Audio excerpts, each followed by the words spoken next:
Right. Okay. Thank you Gopikrishna. ఒకసారి మనం ఉమ్మడి మెదక్ జిల్లాకు సంబంధించినటువంటి ఇన్ఫర్మేషన్ తెలుసుకునే ప్రయత్నం చేద్దాం.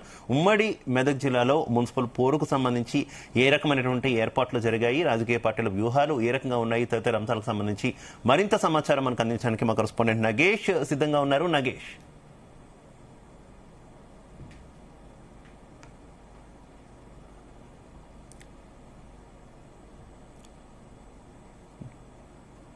Nagesh, please continue.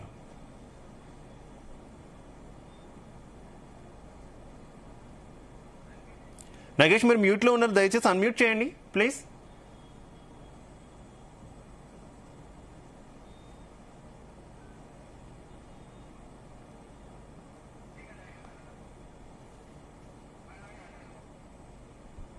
ఓకే, ఉమ్మడి మెదక్ జిల్లాలో మనం చూసుకుంటే 18 మున్సిపాలిటీలకు సంబంధించి ఎన్నికలు అయితే జరుగుతున్నాయి.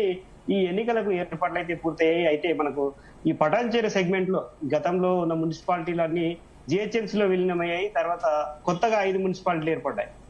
సంగారెడ్డి జిల్లాను చూసుకుంటే కొత్తగా ఇప్పుడు 11 మున్సిపాలిటీలు ఉన్నాయి. అటు మెదక్ జిల్లాలో 4 మున్సిపాలిటీలు, సిద్దిపేట జిల్లాలో 4 మున్సిపాలిటీలు, ఓవరాల్ గా 18 మున్సిపాలిటీలకు సంబంధించి ఎన్నికలు అయితే జరుగుతున్నాయి. ఇక్కడ మనము సంగారెడ్డి జిల్లాను చూస్తే, సంగారెడ్డి జిల్లా అనేది సంగారెడ్డి జిల్లా కేంద్రమే. అది ఉమ్మడి జిల్లా ఉన్నప్పటి నుంచి సంగారెడ్డి జిల్లా కేంద్రంగానే ఉంది. కాబట్టి ఇక్కడ రాజకీయాలు అంటే పోటాపోటీ రాజకీయాలు లేకపోయినప్పటికీ ఎప్పటికప్పుడు సమీకరణాలు మారుతూనే ఉంటాయని చెప్పుకోవచ్చు. ఇక్కడ 38 వార్డులు ఉన్నాయి సంగారెడ్డిలో. 38 వార్డుల్లో దాదాపుగా నిన్నటి వరకు బీఆర్ఎస్ కు చాలా వరకు ఎడ్జి ఉండే, అంటే స్పష్టమైన వార్డు మెజార్టీ వస్తుంది అనుకున్న క్రమంలో కాంగ్రెస్ ఈ రోజు నుంచి ఏదైతే ప్రలోభాలకు లోన్ చేస్తుందని ప్రచారం అయితే జరుగుతుందో దానికి సంబంధించి పోటాపోటీ అయితే మరింతగా పెరిగిందని చెప్పుకోవచ్చు సంగారెడ్డిలో.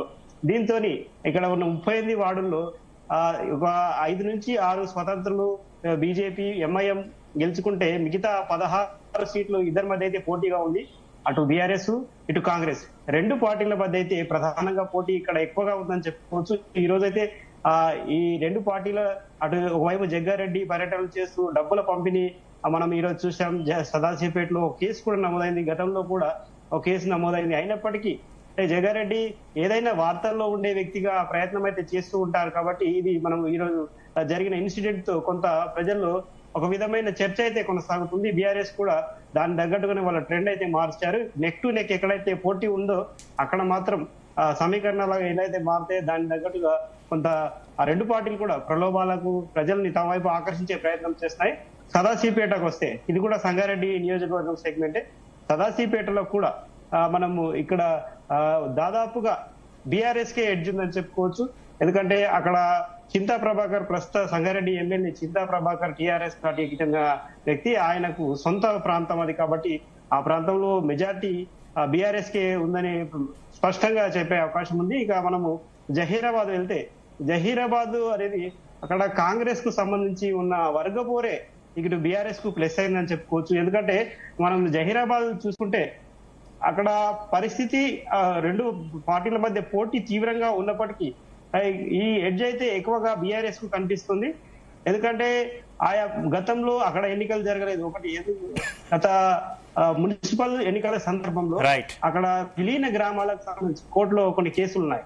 తర్వాత మనము ఆందోళన జోగిపేట వర్షం చూస్తే అక్కడ మంత్రి ఇలాకా సొంతంగా మంత్రి ఉంటారు. కాబట్టి ఆ ప్రాంతంలో కాంగ్రెస్ కు కొంత ఎక్కువగా ఓటు బ్యాంకు వచ్చే అవకాశం ఉందని చెప్తున్నారు. మరి నారాయణఖేడ్ విషయాల్లో చూస్తే కూడా కాంగ్రెస్ కు కొంత గట్టి పట్టున్న ప్రాంతం. కాబట్టి ఆ ఏరియాలో కాంగ్రెస్ కు కొంత ఎడ్జ్ వచ్చే అవకాశం ఉంది. సంగారెడ్డి జిల్లాను చూసుకుంటే ఇటు పడంచేరులో అయితే కొత్తగా ఏర్పడిన ఇంద్రేశం, ఇస్నాపూర్, ఈ 2 మున్సిపాలిటీలు బీఆర్ఎస్ కు కాంగ్రెస్ కు పోటాపోటీ ఉంది. Right. Okay, thank you Nagesh.